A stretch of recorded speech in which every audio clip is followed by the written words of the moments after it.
5 activities that can be done as yajna. By Krishna's mercy. Yagyarthat karmano nyatra lokoyam karma bandhanah tadartham karma kaunteya muktasangah samachar. Quote, work done as a sacrifice for Vishnu has to be performed, otherwise work binds one to this material world. Therefore, O son of Kunti, perform your prescribed duties for his satisfaction, and in that way you will always remain unattached and free from bondage. Lord Krishna, Bhagavad-gita 3:9. It appears that the attention span, if depicted as a measured duration, has been declining in a linear fashion, corresponding to the progression of a related factor. If technological innovation is steadily improving, then on the same chart we have the line showing attention span going in the other direction. As a result, principles, practices, and procedures previously taught through extended instruction and deliberation now have to be presented in a condensed fashion. At least that is the pressure subtly applied within society. Someone wants to learn Bhagavad-gita in 5 minutes, for instance. They want a shortcut to understanding the Vedas, which are like the original scriptural tradition of the universe. The same Vedas extend the boundaries of understanding of time and space itself. There is really no beginning. The concept we are trying to understand, the one who is glorified in those very Vedas, is both Anadi and Ananta. He is without beginning and without end. To honour the game as it is played today, what if we attempted to explain the Vedas in a single word? If a person is too busy to read books, ask questions, and implement changes necessary for practical realization of timeless principles, what should they be told? Is there one word that can sum up the entirety of the creation itself as it applies to the most advanced human species? A candidate for that one word is yajna. This is the purpose of the Vedas, Vedic culture, and the teachings for those interested in that portion of the vast knowledge base. If the Vedas are like the instruction manual for the sober and rational human being, then the steps towards fulfillment of the goal would be yajna. The same yajna is also the goal itself. A common image associated with religion is attendance at a house of worship. Perhaps visit once a week, properly dressed, sitting down in reverence, and making the affiliation with the institution publicly known. Maybe we can pray for this thing or that. Ask the man upstairs to keep our family safe. Heal the sick. Ensure that our loved ones stay out of trouble. Pray for the nation and its leader. Even wish that our enemies can find their way back into the light. Yat karoshi yad ashnase, yad juhoshi dadasi yat tapasyasi kaunteya, tat krushva mad arpanam. Quote, O son of Kunti, all that you do, all that you eat, all that you offer and give away, as well as all austerities that you may perform, should be done as an offering unto me. Lord Krishna, Bhagavad-gita 9:27. In the proper understanding of yajna, everything that we do can align with genuine religion. We have the direct recommendation found in Bhagavad-gita. We can make everything a sacrifice for the Supreme Personality of Godhead. It is not necessary that we always sit in front of a fire, stand before an altar, or worship only at allotted times.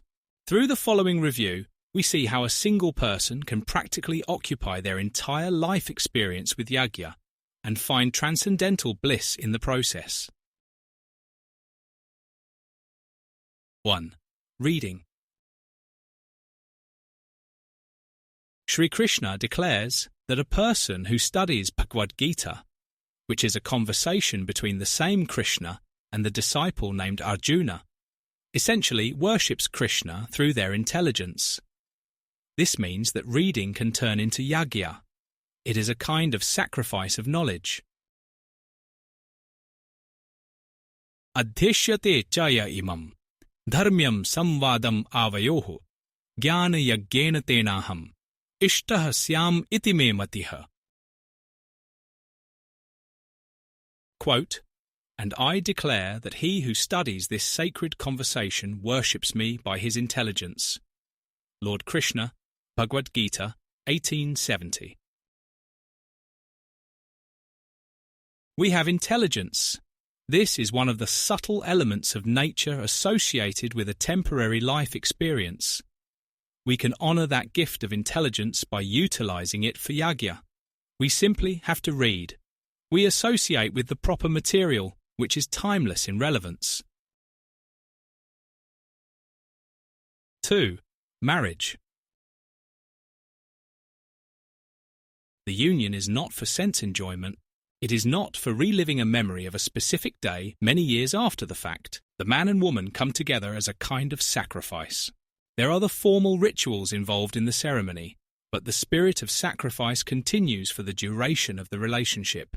This is in the ideal case.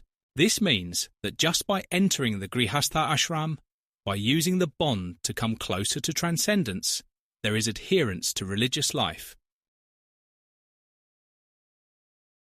3. Thinking. I am stuck on a long-haul flight. There is no other option, as this travel is necessary to take care of important matters. This particular airline is known for its lower standard of service. The seats are in a dilapidated condition, and the in-flight entertainment system never works properly. I have no choice but to sit there. During this time, I can think about the Supreme Personality of Godhead. I can contemplate his transcendental features. I can remember his glories, gunas. This is a kind of yajna, even though I am not in the formal setting of a temple or a house of worship. 4. Singing. A song gets stuck in my head. This is from hearing it on the radio. I end up singing the words throughout the day. This is almost an involuntary act. After a while, the song starts to grow on me. This is after having heard it only a single time. I can take the same tendency towards singing and apply it to the holy names. Hare Krishna, Krishna Krishna, Hare Hare, Hare Ram, Ram Ram, Hare Hare. This practice is already associated with sacrifice. It is known as the Sankirtana Yajna, and it was made famous in the present age by the kindness of Sri Chaitanya Mahaprabhu. 5. Eating. Who doesn't like to eat? Who doesn't have to eat? It is a necessary component of living. It is required to sustain life. We can turn our eating into yajna. We can restrict the food to a certain category. From within that category, we can take our preparations and offer them first to the Supreme Lord. We are giving instead of taking. We are not expecting anything in return. We are following out of a sense of duty. At the bare minimum, this kind of yajna aligns with the mode of goodness, sattva guna.